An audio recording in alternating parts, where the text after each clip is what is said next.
Hey, everybody, it's Friday, and we're here for another episode of the 6-5 podcast, episode number 119. Mr. Patrick Moorhead, who would have ever thunk when we did episode one early on in the pandemic, or actually was it before? We actually started this a little bit before, that we would be 119 episodes in, and that we would still wake up and do this almost every week. I don't know. I guess we did. We must have thought it because we're here, and you and I would never start something that wasn't going to be super successful, would we? Probably not. We'll try things, get punched in the nose, and reconfigure, try it again. But who doesn't like winning, right? Here we are. I mean, it's literally the favorite time of the week. Yeah. Well, I woke up with a little bit of my eyes a little sore. But I wasn't sitting behind Mike Tyson on a plane yesterday. That isn't what happened to me. I just think I've got some sort of stress thing going on. But overall, doing well because a lot of the things that we've been saying are going to happen are happening. And in tech, things are still going pretty good, pretty strong. It's the first week, the first part of the tech wave. Really started last week with the end of the week with TSMC, but carried on this week with IBM and SAP. So we'll be talking about that today. We're going to talk a little bit about Earth Day. We're going to talk about some announcements made by some companies related to Earth Day, including Intel's net zero plans. And then we've got a couple discussions around SAP. And then, as I mentioned, TSMC, the big quarter they had, and also what does that sort of mean for tech? So here we are, another earnings wave, just ahead of a travel wave that's going to have you and I all over the country for the next, I don't know. What did I say to you the other day? I'm leaving on Monday and I'm back in July. Exactly. Man, it's funny, I don't get much into distress, as we've talked about. A lot of eustress going around, but this whole idea of being on the road this long stresses me out just because I just completely fall apart. I'm a relatively disciplined person, particularly on the work side. 10 years ago, I was a little bit more disciplined on the body side, kind of let myself slip a little bit, but I'm fearful because I know when I come back, it just, I might just be a complete train wreck, gain 10 pounds or something like that. But listen, doing on the road stuff, the quality of the interactions are absolutely higher, but I'm less productive on all the other stuff. Yeah, well, there's really no way to get around it. Like I said, we had a exponential productivity uptick by being able to do basically multiple things at the same time when you are remote. And we all learned to multitask. Anybody that's going to sit there and tell you that they're 100% zoomed in and focused in on any one thing at a time, they're either extraordinarily disciplined or they're just lying to you. I can just see it in people's eyes now. When you're on a video with them, you're like right now, you're definitely not watching me. I can tell you're about to type something. And I've gotten to that point where I'm almost prolifically able to know when someone's actually paying attention to me. But that's okay, because like I said, I think the split attention is more of the way it is than something that most people should be offended by. So anyways, we got a great show. For anyone that is a first-time listener to the 6-5, first of all, we accept your apology for taking this long to get here, but we are glad you're here. This is episode 119. We're going to talk IBM. We're going to talk SAP, Intel, Earth Day, TSMC, and more. This show is for information and entertainment purposes only. So while we are going to be talking about publicly traded companies, we're going to be talking about earnings and results. Don't take anything we say here as investment advice. Pat would tell you to do the opposite. But I just truly don't do anything we say or because of what we say. Otherwise, though, 6 topics, we're going to dive deep into each of them. And then at the end, I'm going to gratuitously promote the 6-5 Summit at the65summit.com. Check it out. It's going to be amazing. Kicked off by IBM's CEO himself, Mr. Arvind Krishna, in case you didn't hear about that in any of our other conversations. Anyhow, all right, let's get on with it. On to the show, Pat. We've got other calls today. First topic. Oh, wait. IBM earnings. I know. How about that? I mean, 2 years ago, would you have thought that IBM would hit double-digit revenue growth on constant currency? Probably not. But got to give IBM credit. That's really the highlight. And the market is rewarding them. In the last 5 days, they're up 9.3%, going pretty well. They did well on the EPS side, up 25%. And the two biggest standouts for me were software and consulting. So first off, I was pretty surprised. Huge surge here. This is before Z16 comes in. So, my big learning here is that software licensing negotiations and hardware are not on the same beat, right? We'll probably see Z16 revenue hit next quarter, absolutely the quarter after that. The pre-tax net margin in that software business is incredible, 19.7%. That is beautiful, right? Consulting did well also, right? Beefy and important projects around hybrid cloud. On a revenue basis, they were up 13%, right? Another double-digit quarter with net margins at around 7.22%. Cloud, expectations as well, right? Really good on revenue growth, right? They moved it from the middle of the range to the high end of the range, and then free cash flow, $10 billion to $10.5 billion for the year. So net, cloud is coming together pretty nicely. Interestingly enough, showing up mostly in the software and consulting side. One of the things I would still like to see, though, is I'd like to see Red Hat at bigger than 20-something growth. I don't know why I have that in my head. I think it's because I've been equating Red Hat with cloud, right? And then I look at cloud and I look at AWS and GCP and Azure growth. And I know that's completely unfair because we're looking at 100% hybrid cloud versus primarily public cloud. And those two tracks are on different growth trajectories. But overall, kudos to IBM. I mean, listen, I'm a revenue guy, okay? That doesn't mean I don't care about profits, but as an industry analyst, I'm looking for growth and people getting on the bandwagon. And I'm never concerned about IBM giving away revenue and impacting profits because they're a company that delivers high value, high price. But congrats and double-digit revenue growth. Who would have thunk? Yeah, at constant currency, 11%. Of course, inflation is pretty significant. Pricing power has been, interestingly, in the more in control of the tech companies, and that pricing power has been passed along. So it's 11% was the growth at constant, 8% if you take for inflation. It's been a decade, Pat, since this company did double digits. So first of all, just take a stop, take a breather. Second of all, look at the macroeconomic situation that has enabled this. So right now we're heading into probably about 6 months of tech compression now, a market that's generally less accommodative. You've got tapering in the Fed, you've got interest rates rising, you got yields going up, you have tech going down. And about 4 months ago, I wrote a Market Watch piece where I basically said, here's going to be some interesting companies that have the best of both worlds, value and technology. And I put IBM on that list. Now, don't forget, IBM has a yield of about 5%.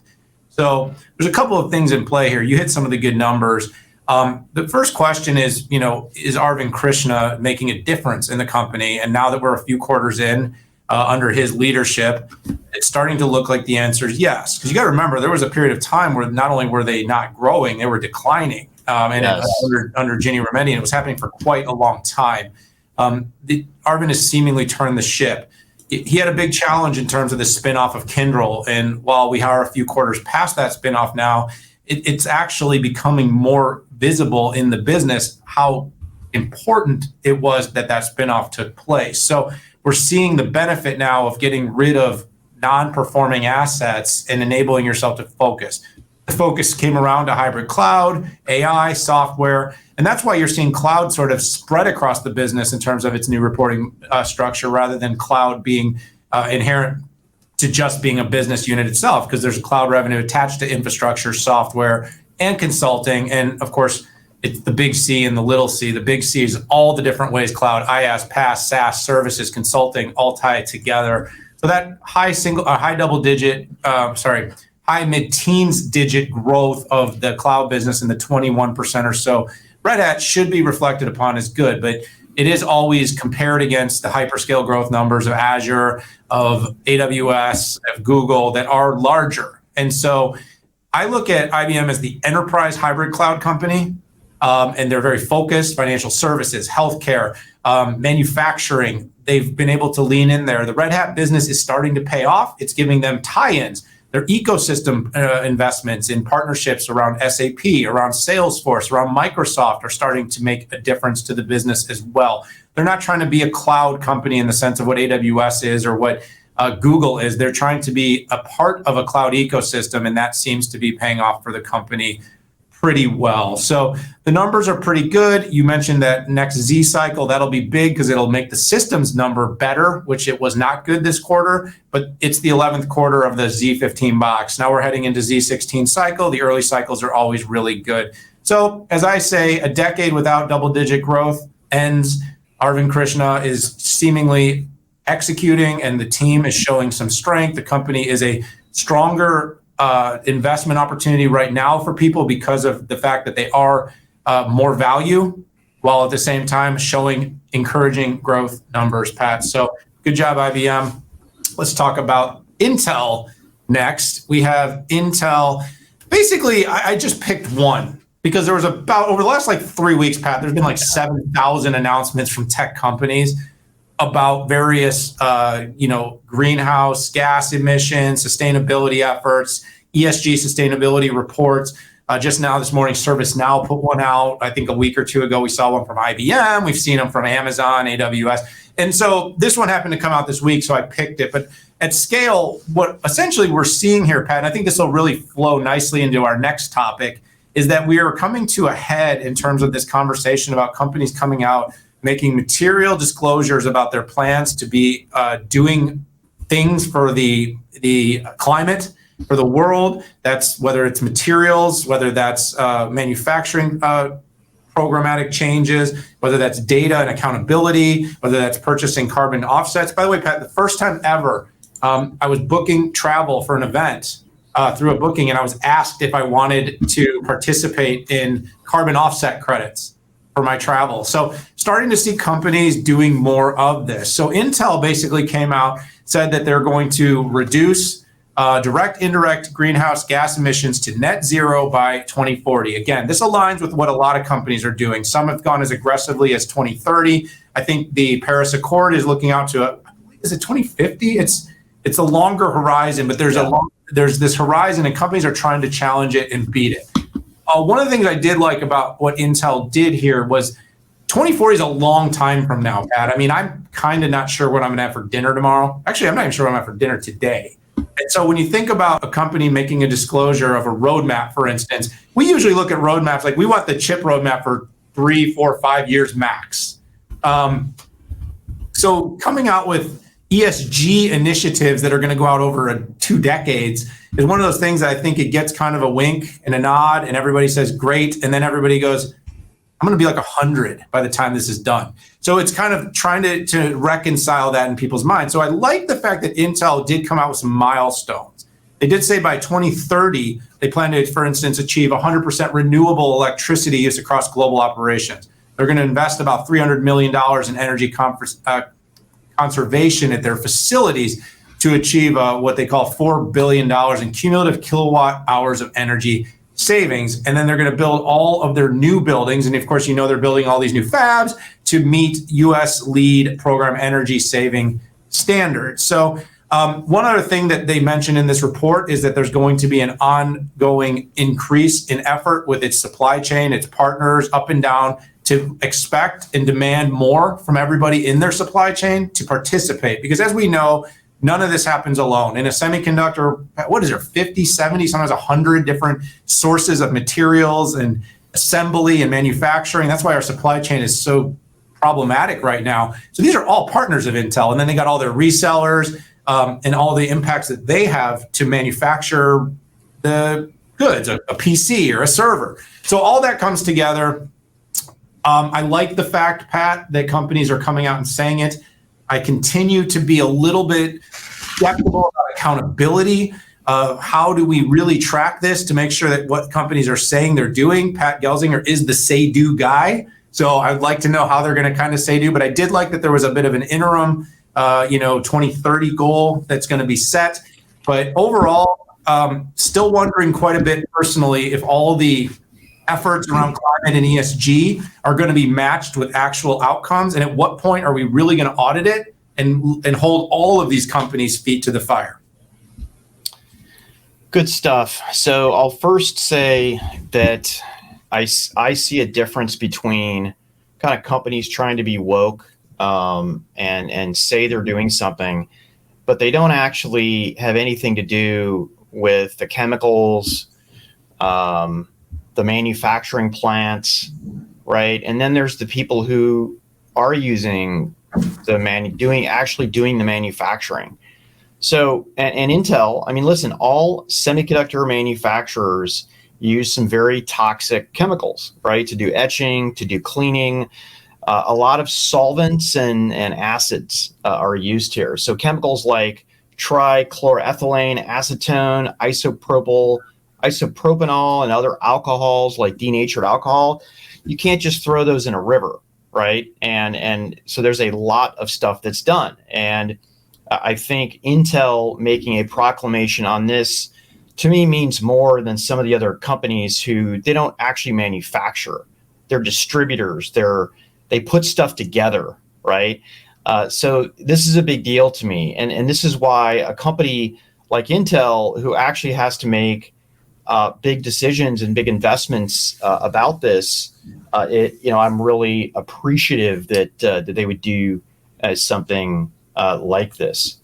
And, and we're going to, I'll wait for the next topic to kind of dive into kind of some of the hypocrisy that I'm seeing on the device side, not necessarily. Maybe we'll hit the data center side another time. Yeah, I mean, again, there's only so much to say.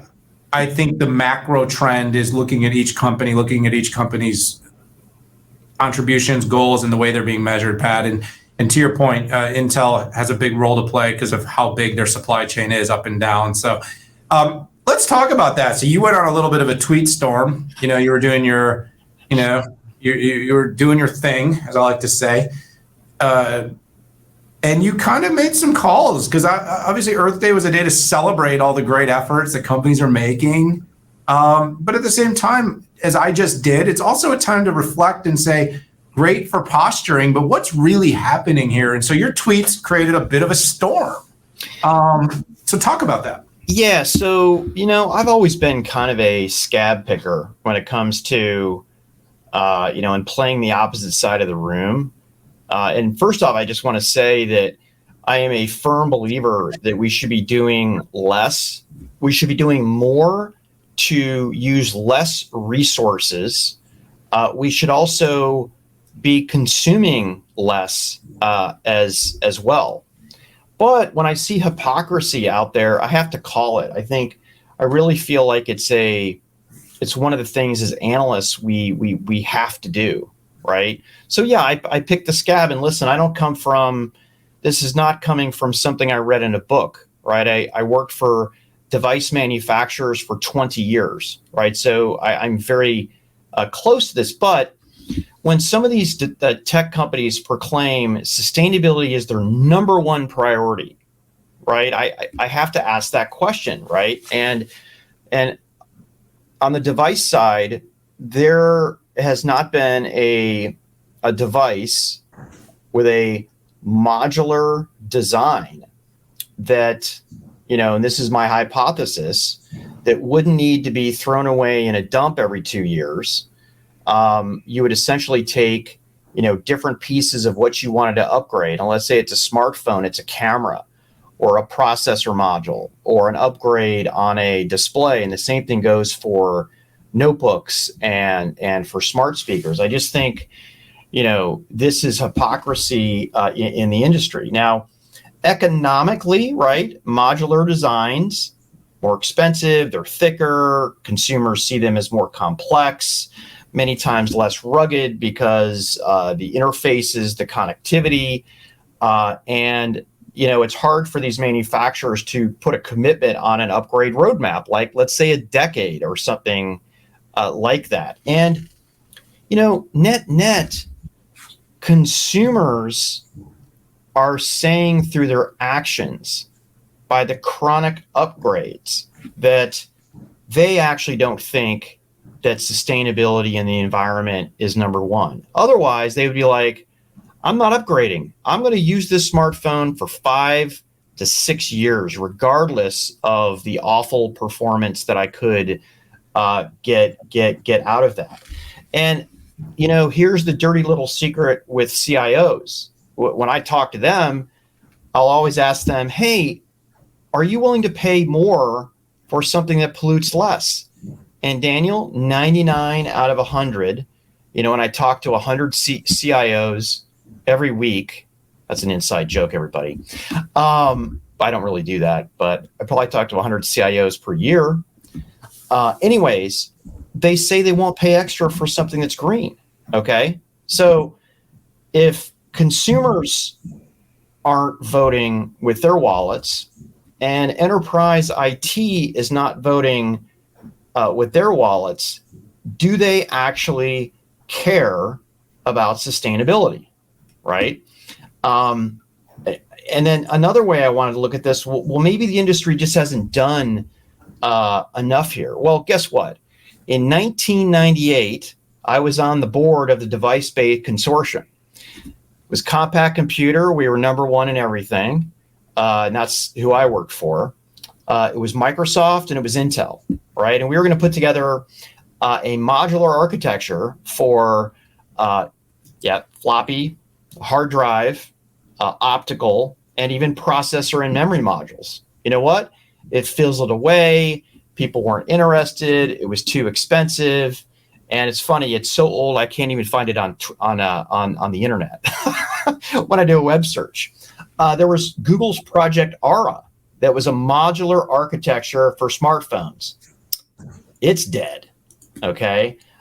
There is a notebook company called Framework, and interestingly enough, they don't talk about the environment and long-term upgrades. It's all about having a DIY notebook and something that is easier to maintain. And listen, I can back into that and say, okay, that's good for the environment, but it's not necessarily there. So anyways, Daniel, there we go. I think as an industry, at least for devices, I mean, look at Apple, right?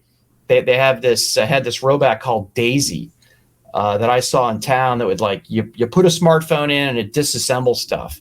Whatever happened to Daisy? How many smartphones have been recycled? How many iPhones have been taken to third world countries from North America that we thought sucked that got moved out? Where's operating system support for a decade? It's not there. Anyways, rant is over. Is that like a end rant thing goes there? Should we put that in the show notes? End rant, sure. 23 minutes, 25 seconds. Not a lot to add here. I guess I'd say there are some companies like HPE Financial Services working on the circular economy that is doing some things like in the enterprise space to take servers and computers and laptops and hardwares and get them recycled. I think that stuff's interesting. I think that's an opportunity that's going to grow because a lot of the notebooks, Pat, to your point, that we do get rid of notebooks, phones are perfectly still usable. They're not, no longer functioning and capable of running a current operating system or the apps that people need. But we literally throw these things in the garbage. We just toss them out. No longer good enough for us. And I do think it's interesting because we spend a lot of time on our iPhones or our new Samsung devices yelling at people and getting angry on social media about what other people and companies should be doing to give back to the earth.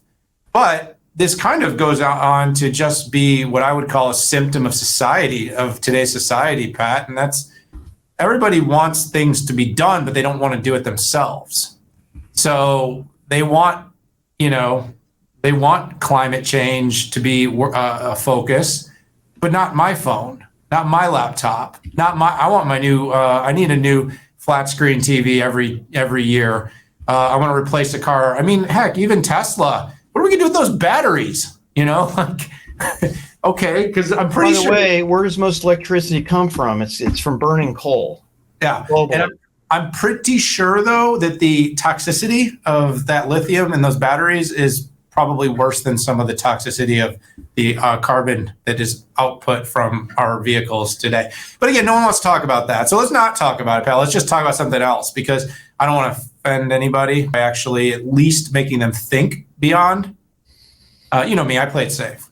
I know you do. But I have 14 years on you, and if I get canceled, I'm 54. I don't think this was that risky. That other thing you said.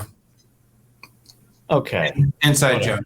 I don't even know. Okay. No, I got you. I think we do need to pick these scabs. Otherwise, we will never actually get to what I think we really want to do. And listen, I'm a big do say guy, right? If you say you're going to do something, do it, right? And don't pander. I'm in. No more pandering. Sweet. Speaking of no more pandering, let's talk about another earnings. This was a mixed result coming in from SAP early this morning out of Germany. Company had a top line beat, but a bottom line miss. So, we talked a little bit early on about kind of what's going on in the market. Look, I'm going to be pretty straightforward about SAP. I'm watching cloud. When I look at that company, they are a recurring revenue machine in terms of hundreds of thousands of customers that depend on SAP to run their businesses. You look at their overall revenue, very predictable, a lot like some of the other big software players. And that's been one of the things that's made the company incredibly dependable. But growth and cloud have been kind of the question marks that have been around the company for some time. I think they're actually really making some progress here. And this quarter, they saw 31% cloud growth, 25% at constant currency. They saw that backlog in cloud grow significantly, nearing $10 billion, up 28%. SAP S/4HANA cloud revenue, 78% growth.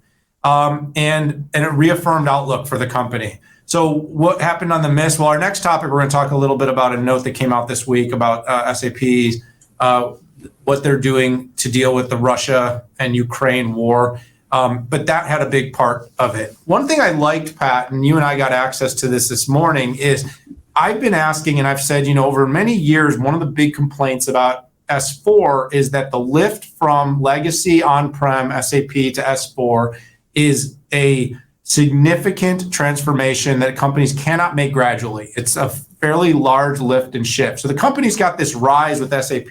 We've talked about it here on the show. And the whole idea was providing basically a simpler pathway for companies to move from legacy on-prem to S4 and do it as seamlessly as possible. But that transition is significant. So the company's been working really hard to make it easier so that a company can make the shift. You saw 500 more customers this quarter jump over to S4. You saw the adoption number jump to just under 20,000, 18% growth. You're seeing Rise, though, becoming highly adopted by big companies that wanted to make this transition. What are some names? How about Accenture? How about Daimler? How about NEC out of Japan? And you also, and by the way, that's just a select few. You also saw Microsoft, which again, you'd say, oh, aren't they competitors?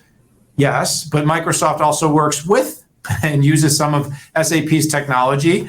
And they actually announced that they're going to become the first public cloud provider to adopt the Rise with SAP and SAP S/4HANA transform in their own SAP deployment. Wait, let me see if I got this right. The company who makes Dynamics 365 is using Rise with SAP on their own internal ERP. In this case, right, what they're doing, they're doing their own, they're transforming.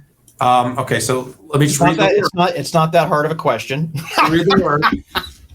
SAP S/4HANA to transform its own SAP ERP deployment. So yes. And it's going to enable Microsoft to move faster. So that's kind of a nice validation of what SAP is doing with Rise. So strong regional performance, strong top line performance, a little bit of a miss on the bottom line. I think we can talk more about what that means in the next segment, Pat. But overall, I keep saying, watch the cloud growth. It's a sticky business. SAP's got a huge number of customers, and seeing that transformation from prem to cloud in its broader customer base is the biggest indicator I can give the market in terms of how successful the companies be over the long haul. Man, you're on fire. You really are. So the only net adder I'm going to put up is, so I think SAP probably for the last year has been way too apologetic on cloud. Okay. I think about a year ago, while I wouldn't say investors looked at the hybrid cloud, but the reality is everybody agrees the hybrid cloud is the future. Okay. And that hybrid cloud is basically a combination of resources that are in the public cloud and that are on-prem on a cloud basis. But this slide alone, right, tells me that the company is getting a lot more aggressive in telling their story. I mean, these are very respectable numbers, right? And then the cloud revenue numbers are similar to IBM's, because we're really looking at hybrid cloud. Sorry, we're really looking at an on-prem private cloud versus something different. But look at those 71% growth in S/4HANA Cloud.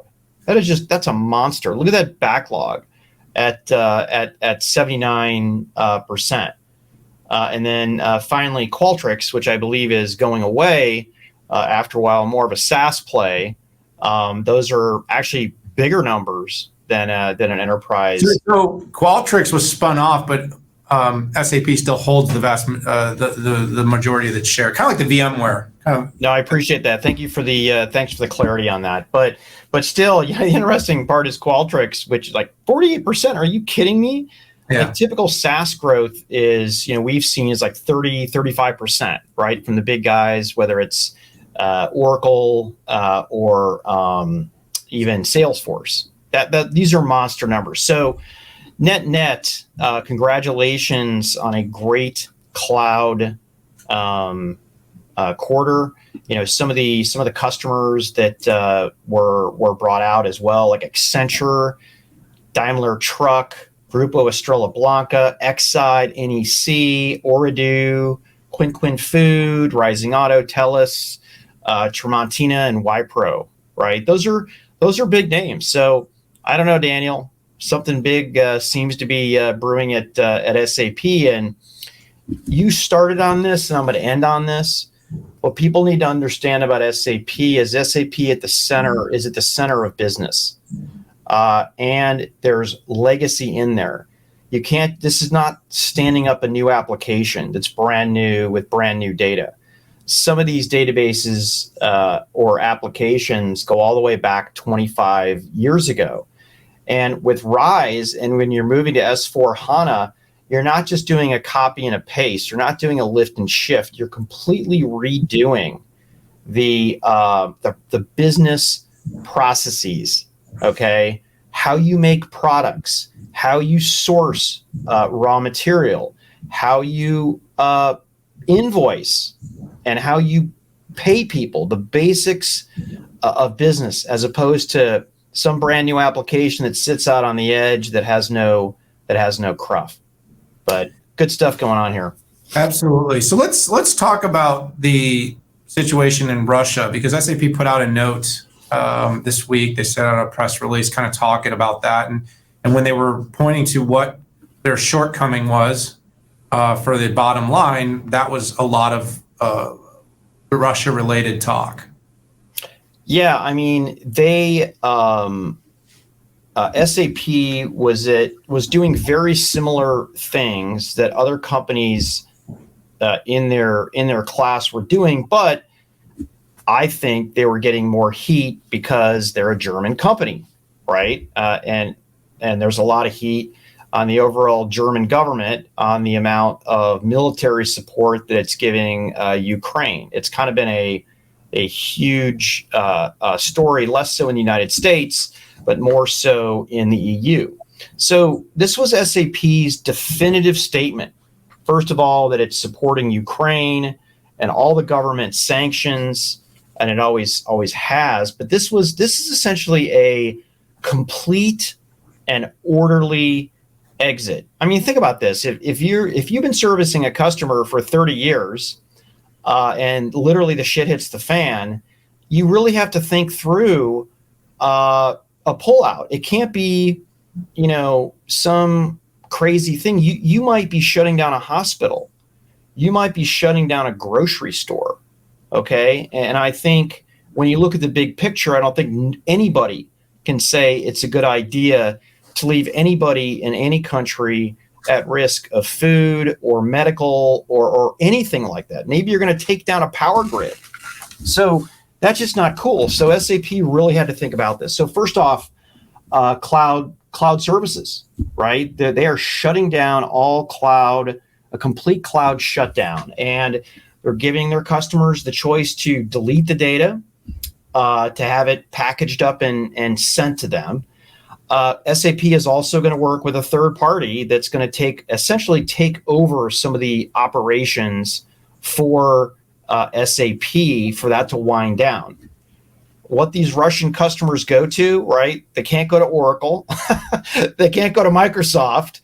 They're out of SAP. I don't quite know what they're going to do. And on the on-prem products, they announced exit to support and maintenance of all on-prem products in Russia. So this is a big deal, and it doesn't come at a zero cost. In fact, let me pull up the numbers here.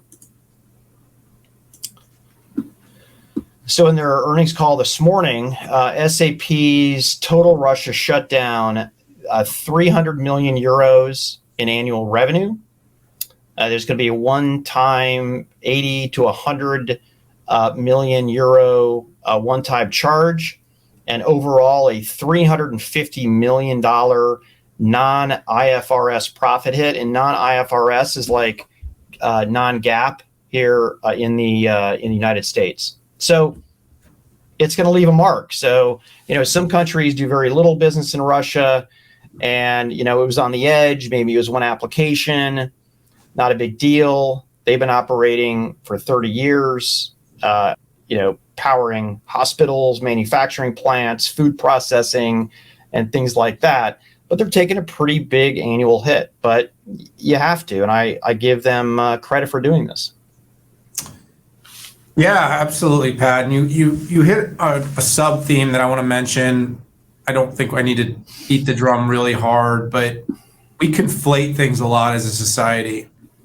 Causing economic harm to Russia to slow down its military actions and to make Vladimir Putin think about his continued strategy to inflict this war in Ukraine is one thing. But there are a lot of citizens in Russia who have nothing to do with this. There are people that are running businesses, there are families they are trying to feed. I mean, the broken supply chain, we could have extended famine. We were listening, you listen to the All In, and I do, talking about the food insecurity risks that are being created right now in the world. SAP is a backbone of businesses, large and small, in almost every industry. They break into more than 25 different industries, everything from agriculture to mining. And these companies are just like us. They're just people that are running businesses that are being basically penalized because of the actions being taken by a regime. And so a company like SAP being thoughtful about this should not be the victims of activism for a negative approach, because they're trying to do something gradually and thoughtful for those non-sanctioned companies. Again, they're splitting this up between companies that are being specifically called out for participating in this war and participating in harm that's being done, and every other company. It could be restaurants, it could be manufacturing companies, and you mentioned, Pat, it could be hospitals and banks that enable people to get access to money to support their families. And so anyways, it's a bigger story, and I'm glad you called it out. I'm glad we took the time to talk about it, because the fact is they're trying to do this in a way that's thoughtful and compassionate and empathic in a world where we're very binary right now. If it's in Russia, get out. Like, it's one thing if you're McDonald's, like, yeah, we're not going to sell any more cheeseburgers there because we're not going to profit. It's another thing when you're saying, like, you know, the local school district that, you know, that depends on SAP for data in the back is not going to be able to run or pay its teachers anymore, or, you know, fund maintenance on its facilities because it's basically taken their entire systems down. So I'm glad that, you know, again, nuance, people, nuance. I think one of the themes of this show, nuance. I wonder how many millennials and Gen Z who, you know, look at this stuff have ever worked in a factory before, or, you know, done something who actually understand how real business is conducted. Maybe that's my old man, get off my lawn point of view here, but I think every kid should work in a factory to see how things actually work, get their hands dirty a little bit. Yeah, when I started working, my dad owned a trucking company. He made me work on the dock, and I had to work in the yard of the trucking company, and I picked up trash. That was my first gig. My second gig was unloading and loading trucks on the dock, and I wasn't the one in driving the forklift. I was the one that did all the stuff the guy on the forklift didn't want to do. Yeah. So I can tell you, it's, you know, it's real work. Okay, so final topic, maybe on a slightly more positive note. You know, I wrote an op-ed in Market Watch early on in this week after TSMC came out with some really strong numbers. And again, this segment isn't so much to talk about TSMC, but to talk about the impact and how to look at the market when a company like TSMC reports. Now, TSMC manufactures 90% of the world's leading edge semiconductors. That's the percentage based upon the most recent research I was able to find. They not only did they beat significantly on the top and bottom line, Pat, but they also raised their guidance for the remainder of the year. So while we've got all these forces that I talked about earlier, we've got macroeconomic and Fed FOMC forces like rising rates, high interest, and high inflation. You've got the war and geopolitical consequences that are going on. And of course, we've heard endlessly about this broken supply chain. But somehow, despite all this, TSMC, the company that manufactures chips for Apple, for Qualcomm, some for Intel, by the way, AMD, NVIDIA, and others, is actually manufacturing more chips, specifically calling out things like data center and AI as a big propellant of its growth. And so the op-ed I wrote basically said, are we sort of being unreasonably negative towards tech and growth right now? Because if TSMC is any leading indicator, we should see some good results from Qualcomm, AMD, NVIDIA, AWS, Microsoft, all these companies. And so if tech is doing well, despite a less accommodative Fed, tapered purchasing, higher interest rates, inflation through the roof, a very tight labor market, rising costs of labor, they're still growing revenues, making more profits, and guiding up. And we sort of, you know, disconnected the economy and tech. And is tech, in fact, as deflationary as I've been saying all along, that companies are going to actually turn up the investment, automation, AI, big data, cloud services, software at scale in order to make sure their businesses continue to grow, sustain, and operate even in what is likely going to be either a recessionary, Pat, or at the very least a stagflation type of economy that's being caused by a lot of decisions right now being made in Washington. So net, I'm thinking the next couple of weeks, Pat. So weighing in ahead, I think they're going to be better than we expect. I think where we might just start see a little pullback is going to be some of the discretionary spend, notebooks, smartphones, some automotive purchasing could slow. But heck, Pat, we saw record housing starts just this last week. Hard to believe, hard to imagine. You got interest rising and people are still starting homes. You've got cars still selling faster than they can be produced. I drove by a Toyota dealership in Round Rock the other day, and I'm not joking, Pat. There could not have been 2 cars in the entire facility. So I don't know sometimes about the narrative and the story and the media, but tech seems to be a bastion of hope right now in an economy where everybody's kind of rooting against it. The sentiment's really bad. I'm feeling good. Yeah, so we saw a 47% jump in earnings and a 36% increase in sales.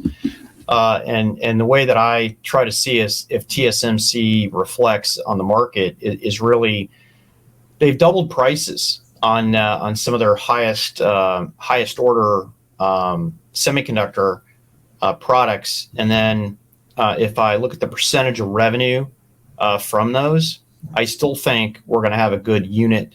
I think so. I think AMD, Qualcomm, and NVIDIA are going to do pretty well in here. So even when I adjust for TSMC flexing their pricing muscle, I think it's going to be a good quarter. The smartphone market is down a little bit, so that might be the one thing I'm going to be squinting at. But PCs, graphics cards, data center keeps on trucking.